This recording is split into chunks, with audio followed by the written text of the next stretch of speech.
કોઈપણ દર્દીને જ્યારે કોપરટી મુકાવવી જોઈએ તેવું સમજાવવામાં આવે છે ત્યારે દર્દી ડરતા હોય છે કે મૂકવા સમયે દુખાવો થશે અથવા મુકાવ્યા પછી એ ગર્ભાશયની બહાર તાળવે ચડી જશે અથવા મુકાવ્યા પછી વજન વધી જશે, ઘટી જશે, વધારે માસિક આવશે તેવી તકલીફો થશે તો શું થશે? આવા ડરને કારણે અથવા કોપરટી વિશે પૂરી માહિતીના અભાવને કારણે દર્દી કોપરટી મુકાવતા નથી હોતા અને તેમને કારણે વારંવાર પ્રેગ્નન્સી રહી જાય છે અને એબોર્શનની દવા પીવી પડે છે અથવા ક્રિએટિન કરાવવું પડતું હોય છે. તો આજે આપણે કોપરટી ક્યારે મુકાવવી જોઈએ, તેના શું ફાયદા છે, કેવી રીતે મુકાવી શકાય અને મુકાવ્યા પછી કેટલીક પ્રકારની તકલીફો થાય તેમાં શું સમાધાન કરી શકાય તે સમજવાનો પ્રયત્ન કરીએ.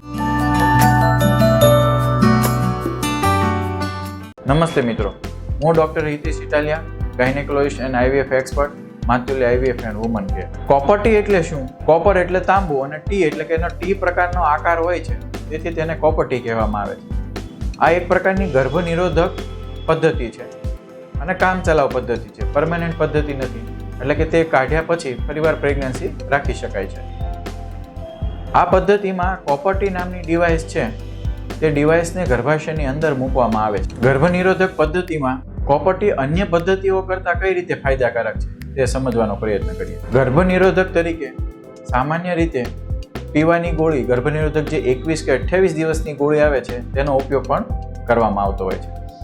પીવાની ગોળી રોજે પીવી પડે છે, તેમજ તે હોર્મોન્સની દવા હોવાને કારણે લાંબા ગાળા માટે દવા લેવામાં આવે છે ત્યારે ગાયનેકોલોજિસ્ટ ડૉક્ટરની વારંવાર તપાસ અને તેમની સલાહ લેવાની જરૂર હોય છે અને ખૂબ લાંબા સમય સુધી એ દવા લેવી યોગ્ય નથી. જ્યારે કોપરટી પદ્ધતિ છે એ એકવાર મુકાવ્યા પછી 5 વર્ષ કે 3 વર્ષ સુધી તેની અસર ચાલતી હોય છે. તેમાં વારંવાર ગાયનેકોલોજિસ્ટ ડૉક્ટરની તપાસની જરૂર નથી, વર્ષે એકવાર તપાસ કરવું પૂરતું હોય છે.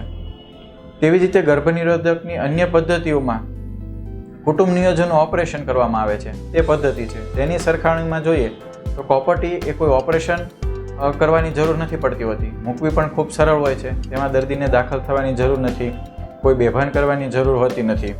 આ ઉપરાંત કુટુંબ નિયોજનનું ઓપરેશન કરાવ્યા બાદ ફરીવાર પ્રેગ્નન્સી રાખવી હોય તો ફરીવાર નળીને જોઈન્ટ કરવી પડે છે અથવા આઈવીએફ કરવું પડતું હોય છે. જ્યારે કોપરટી બાદ પ્રેગ્નન્સી રાખવી હોય તો કોપરટી કાઢ્યા બાદ તરત જ પ્રેગ્નન્સી રાખી શકાતી હોય છે. આ ઉપરાંત કોપરટીનું જે અસરકારકતા છે પ્રેગ્નન્સી નહીં રાખવા માટેની, તે ગર્ભનિરોધક ગોળી કરતાં વધારે સારી છે અને કુટુંબ નિયોજનના ઓપરેશન જેટલી જ હોય છે. તેથી કોપરટીની અસરકારકતા સારી કહેવાય. તે કેવી રીતે કામ કરે છે? તો કોપર નામનો જે ધાતુ કોપરટીમાં આવેલો છે તેમાંથી થોડા પ્રમાણમાં કોપર થોડો છૂટો પડતો હોય છે અને આ કોપરને કારણે ગર્ભાશયની અંદરની જે એન્ડોમેટ્રિયમની દિવાલ છે એમાં માઇનર એવો સોજો કરે છે. પણ આ સોજો દર્દીને કોઈ પણ પ્રકારની તકલીફ વગર તેનું પરિણામ આપતું હોય છે. આ જે પણ કોપરટી મૂકવામાં આવે છે ગર્ભાશયમાં એ ગર્ભ પ્રસ્થાપિત, ગર્ભનું જ્યાં પ્રત્યારોપણ થવાનું છે તે જ જગ્યાએ કોપરટી મૂકવામાં આવે છે. તેથી ગર્ભનું પ્રત્યારોપણ ગર્ભાશયમાં થઈ શકતું નથી, તેથી પ્રેગ્નન્સી પણ રહેતી નથી. આ ઉપરાંત શુક્રાણુને પણ ગર્ભાશયમાં થઈ અને નળીમાં જાતો અટકાવે છે, તેથી તે પ્રેગ્નન્સી નહીં રહેવામાં ખૂબ મદદરૂપ થતું હોય છે. કોપરટી કેટલા પ્રકારની હોય છે? કોપરટી સામાન્ય રીતે આકારની દ્રષ્ટિએ જોઈએ તો અત્યારના સમય પ્રમાણે ઉપયોગમાં લેવાય તેવી 2 પ્રકારની હોય છે. એક ટી, સિમ્પલ ટી આકારની હોય છે અને બીજી મલ્ટીલોડેડ કોપરટી હોય છે. જે આ આકૃતિમાં જોઈએ તે પ્રમાણે તેમાં નાના ખાંચા હોય છે અને આ ખાંચાને કારણે તે ગર્ભાશયના આકાર પ્રમાણે તેમાં શોર્ટ થઈ જતી હોય છે અને તેથી તે ખસવાની શક્યતા પણ ઓછી હોય છે, જેને મલ્ટીલોડ કોપરટી કહેવામાં આવે છે. અન્ય પ્રકારોમાં કોપરટીની આવરદા પ્રમાણે પણ હોય છે, જેમ કે કોપરટી 250 કે જે 3 વર્ષ સુધી ચાલતી હોય છે, કોપરટી 375 કે જે 5 વર્ષ સુધી ચાલે છે અને એક સિલ્વર એઝી કરીને આવે છે જે 10 વર્ષ સુધી કોપરટી ચાલતી હોય છે. આ કોપરટી 3, 5 કે 10 વર્ષ સુધી ચોક્કસ ચાલે છે, પરંતુ એ પહેલાં પણ પ્રેગ્નન્સી રાખવી હોય તો કોપરટી નીકાળી પણ શકાય છે. કોપરટી ક્યારે મૂકી શકાય છે? કોપરટી ડિલિવરી થયા પછી 1.5 મહિના પછી મૂકવી વધારે હિતાવહ હોય છે. કોપરટી ડિલિવરી થયા પછી તરત મૂકવામાં કોપરટી બહાર ખસી જવાની શક્યતાઓ રહેતી હોય છે.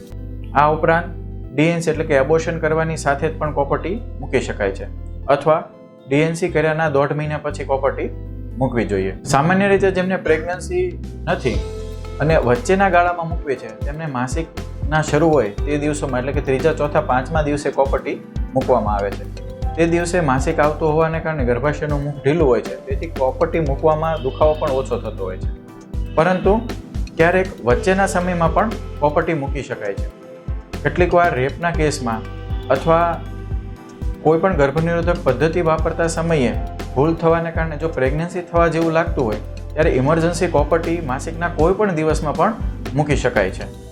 પરંતુ એકવાર પ્રેગ્નન્સી રહ્યા પછી કોપરટી મૂકી શકાતી નથી હોતી. હવે આપણે જાણીએ કે કોપરટી કેવી રીતે મૂકવામાં આવે છે. કોપરટી મૂકવી એ ઓપીડી પ્રોસિજર છે, એટલે કે તેમાં દર્દીને દાખલ થવાની જરૂર હોતી નથી, તેમજ બેભાન કરવાની પણ જરૂર હોતી નથી. કોપરટી મુકાવ્યા પછી આરામ કરવાની પણ જરૂર હોતી નથી. કોપરટી નોર્મલી ઓપીડી પ્રોસિજરમાં જ યોનિ માર્ગને બીટાડીન અને આમાંથી ક્લીન કરી અને સોનોગ્રાફીમાંથી જોઈ અને ગર્ભાશયનું મુખ જરૂર હોય તો ખોલીને અથવા ખુલ્લું ના હોય તો મિઝોપ્રોસ્ટ કે તેવી દવા આપીને મુખ ખુલે પછી સરળતાથી સોનોગ્રાફીમાંથી જોઈ અને કોપરટી મૂકવામાં આવે છે. તેમાં પ્રોસિજર સમયે દર્દીને નહિવત જેવો દુખાવો થતો હોય છે અથવા જરા પણ દુખાવો નથી થતો હોતો. કેટલાક કેસોમાં અગાઉ 1 કે 2 સીઝર થયેલા હોય અથવા વારંવાર ડીએનસી થવાને કારણે ગર્ભાશયનું મુખ બંધ હોય તેવા કેસોમાં એનેસ્થેસિયા આપવાની પણ જરૂર પડી શકતી હોય છે. કોપરટી મુકાવ્યા બાદ કઈ કઈ બાબતોનું ધ્યાન રાખવામાં આવે છે? કોપરટી મુકાવ્યા બાદ કોઈ પણ પ્રકારના આરામની જરૂર નથી, હોસ્પિટલમાં દાખલ થવાની પણ જરૂર હોતી નથી. કોપરટી મુકાવ્યા બાદ ગર્ભાશયના મુખમાંથી એક દોરો હાથમાં આવતો હોય છે, જે માસિકના દિવસો સમયે જ્યારે સાફ સફાઈ કરીએ છીએ ત્યારે બહેનોને એક દોરો જોવાની ટેવ પાડવામાં આવે છે. જો આ દોરો વધારે પડતો નીચે અથવા લાંબો લાગતો હોય અથવા દોરો હાથમાં ના આવે તો ગાયનેકોલોજીસ્ટ ડૉક્ટરની સલાહ લેવી જરૂરી છે. આ ઉપરાંત કોપરટી મુકાવ્યા બાદ પણ માસિકના દિવસો ઉપર ચડે તો પ્રેગ્નન્સી કાર્ડ ચેક કરીને જો પ્રેગ્નન્સી પોઝિટિવ આવે તો ગાયનેકોલોજીસ્ટ ડૉક્ટરની સલાહ લેવી જરૂરી છે. કેટલીકવાર કોપરટી નીચે ખસવાને કારણે કોપરટી સાથે પણ પ્રેગ્નન્સી રહી શકે છે. આ ઉપરાંત કોઈ પણ પ્રકારની તકલીફ ના હોય તો દર વર્ષે કોપરટીની પોઝિશન બરોબર છે કે નહીં તેના તપાસ માટે ગાયનેકોલોજીસ્ટ ડૉક્ટર પાસે જવું જરૂરી છે. કોપરટીને કારણે કેટલીક સામાન્ય તકલીફો થતી હોય છે, તેના નિવારણ માટે શું કરી શકાય તે સમજીએ. કોપરટી મુકાવ્યા બાદ કેટલાક દર્દીઓને ફરિયાદ હોય છે કે મારું એકદમથી વજન વધી ગયું અથવા વજન ઘટી ગયું. તો કોપરટીને વજન વધવા કે ઘટવા સાથે કોઈ પણ પ્રકારનો સંબંધ નથી હોતો. જેવી રીતે શરીર પર કોઈ પણ ધાતુ પહેરવામાં આવે છે તેવી જ પ્રકારની આ કોપરની ધાતુ કોપરટી ઉપર હોય છે અને તે ગર્ભાશયમાં મૂકવામાં આવે છે, જેની વજન વધવા ઘટવા સાથે કોઈ પણ પ્રકારનો સંબંધ નથી હોતો. હા, ગર્ભનિરોધક દવાઓ પીવામાં આવે અથવા દવાવાળી જે ડિવાઇસ છે, મીરીના ડિવાઇસ મૂકવામાં આવે તેના કારણે વજનમાં વધઘટ થઈ શકે છે, પરંતુ કોપરટીને કારણે કોઈ પણ પ્રકારના વજનમાં ફેરફાર થઈ શકે નહીં. ત્યારબાદ બીજી સામાન્ય ફરિયાદ હોય છે કોપરટી મુકાવ્યા બાદ માસિકના દિવસો વધારે લંબાય છે અથવા માસિક કાળા કલરનું આવે છે. તો તેમાં ચિંતા કરવાની જરૂર નથી. કોપરટીને કારણે શરૂઆતના 2 કે 3 મહિનામાં માસિક થોડું વધારે આવશે. તેમના માટે શરૂઆતના 2 કે 3 મહિનામાં માસિક ઓછું આવે તેના માટે આપના ગાયનેકોલોજીસ્ટની ડૉક્ટર સલાહ અનુસાર દવા લઈ શકો છો. પરંતુ 3 મહિના પછી પણ ખૂબ જ વધારે પડતું માસિક આવતું હોય તો આપની ગાયનેકોલોજીસ્ટ ડૉક્ટરની સલાહ અનુસાર યોગ્ય સારવાર કરાવી અને તો પણ સારું ના થાય તો કોપરટી નીકાળવાની પણ સલાહ આપવામાં આવતી હોય છે. સામાન્ય દિવસો જે કોપરટી મુકાવ્યા પછી માસિકના દિવસો વધતા હોય છે તેનું કારણ એવું હોય છે કે કોપરટીની પાછળ જે એન્ડોમેટ્રિયમ દિવાલ તૂટે છે એ શરૂઆતના 1-2 દિવસ ભરાવો રહે છે અને તેના કારણે શરૂઆતમાં થોડું માસિક 2 કે 3 દિવસ દાગ આવે છે.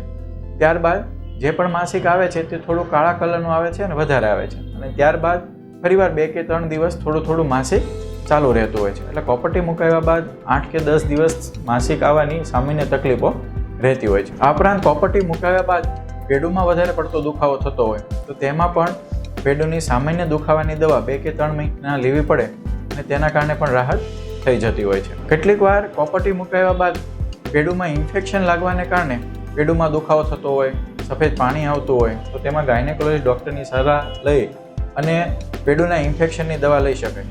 દરેક કેસમાં કોપરટી કાઢવી એવું જરૂરી નથી હોતું. જો ઇન્ફેક્શન કંટ્રોલમાં ના આવે તો જ કોપરટી નીકાળવી જોઈએ. જે પણ દર્દીઓને કોપરટી મુકાવ્યા બાદ વધારે પડતું માસિક આવતું હોય અથવા માસિકના દિવસો લંબાતા હોય અને તેમના કારણે તેમને કોપરટી નીકાળવાની જરૂર પડતી હોય તેવા દર્દીઓએ ઇન્ટ્રાયુટ્રાઇન હોર્મોન ડિવાઇસ કે જેનો અગાઉ અમે એક વિડીયો બનાવેલો છે, જેની લિંક ઉપર આપવામાં આવેલી છે, તેના વિશે આપ માહિતી મેળવી શકો. તે મુકાવી શકાય છે. તેનાથી માસિક પણ ઓછું આવે છે અને પ્રેગ્નન્સી પણ રહેતી નથી હોતી. કેટલીક વાર દર્દીને કોપર સાથેનો જે દોરો હોય છે તે ખરી જાય છે અને તેને કારણે જ્યારે કોપર નીકાળવાનો સમય થાય છે ત્યારે તે નીકાળવામાં તકલીફ પડતી હોય છે. તો જ્યારે પણ આ તકલીફ પડે ત્યારે સોનોગ્રાફી ગાઈડેડ કોપર નીકાળી શકે છે. છતાં પણ તકલીફ થાય તો સિમ્પલ સાદું પેન જેવડું દૂરબીન ગર્ભાશયમાં મૂકી અને કોપર નીકાળી શકાય છે. તેમાં કોપર વધારે ઊંડી જતી રહી છે અથવા તાળવે ચડી ગઈ છે એવો ડર રાખવાની જરૂર હોતી નથી. તેનાથી દર્દીને કંઈ વિશેષ નુકસાન થઈ જાય અથવા કોઈ તકલીફ પડી જાય એવું હોતું નથી. કેટલાક દર્દીઓ પોતાના સગાઓમાં કોપર મૂકવા સમયે થયેલી તકલીફોને કારણે કોપર મૂકવા ડરતા હોય છે. તેમાં સામાન્ય જે 8 કે 10 વર્ષ પહેલાં કોપર જ્યારે સોનોગ્રાફી મશીન વગર મૂકવામાં આવતી હતી તેના કારણે તે બ્લાઇન્ડ પ્રોસિજર હતી અને તે ક્યારેક ગર્ભાશયમાં પણ કાણું પાડી અને બહાર નીકળવાની શક્યતાઓ રહેતી હતી. પરંતુ હાલના સમયમાં સોનોગ્રાફી જેવી અદ્યતન ટેકનોલોજી હોવાને કારણે હંમેશા ગાયનેકોલોજી ડૉક્ટર કોપર મૂકવા સમયે સોનોગ્રાફીની મદદ લેતા હોય છે. તેથી કોપર ગર્ભાશયમાંથી બહાર નીકળી જવી અથવા કાણું પાડવું તેવી શક્યતાઓ નહીવત હોય છે. તેથી તેના ડરવાની જરૂર હોતી નથી. તો આજે આપણે જાણ્યું કે કોપર એ અસરકારક ગર્ભનિરોધક પદ્ધતિ છે અને જે લાંબા ગાળા સમય સુધી અસર આપતી હોય છે. કેટલીક વાર તે મુકાવાના ડરને કારણે અથવા તેના વિશે કેટલીક ભ્રમણાઓ સાંભળીને કારણે કોપર મુકાવાથી દર્દીઓ ડરતા હોય છે અને તે નહીં મુકાવાને કારણે વારંવાર પ્રેગ્નન્સી રહે છે અને દર્દીને ક્રિએટન પણ કરાવવા પડતા હોય છે, જે એક ગંભીર તકલીફ કહી શકાય. તો વારંવાર એબોર્શન ના કરાવવા પડે અથવા ક્રિએટનની દવા ના લેવી પડે તેના માટે કોપર યોગ્ય માહિતી મેળવવી જોઈએ અને કોપર ઉપયોગ કરવો જોઈએ. પ્રેગ્નન્સી, વ્યંધત્વ અને સ્ત્રી રોગને લગતા આવા જ વિડીયો માટે ફરી મળીશું. નારી સ્વસ્થ, ભારત સ્વસ્થ. નમસ્તે.